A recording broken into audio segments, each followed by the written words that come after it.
তো আমরা এখানে এখন এটা হচ্ছে নতুন তিলি ঘাট। সেই নতুন তিলি ঘাটে এখন তো সিস্টেম এরকমই। এই দিকটায় বসাতে পারতে নীল, হ্যাঁ ওপরটায় বসা, এই দিকটায়। আর এই বালতিগুলো সব এখানে ঢেলে দাও, সবাই এখানেই ঢেলে দিয়ে গেছে। তুমি ডাস্টবিনে ঢালো, দুটো বালতি ডাস্টবিনে ঢালো। খালি পায়ে এসছো, চুরিটা পরে নাও। এই ডাস্টবিনটা দিতে পারবে? এখান থেকে কী করে দেবে?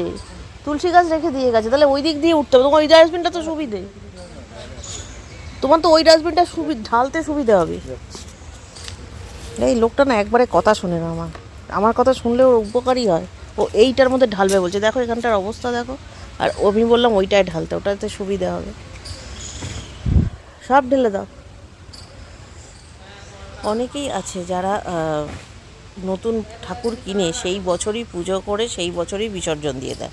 বাট আমাদের সিস্টেমটা একটু আলাদা, জানি না এটা কার কার সাথে মিলবে। আমরা কিন্তু নতুন যে ঠাকুর কেনা হয় সেটা 1 বছর রেখে দিই বাড়িতে, তারপর পুরনো যে ঠাকুর থাকে আগের বছরে তাকে বিসর্জন দিই। তো এখানেও কিন্তু সেমটাই মা সরস্বতীকে আমরা করলাম।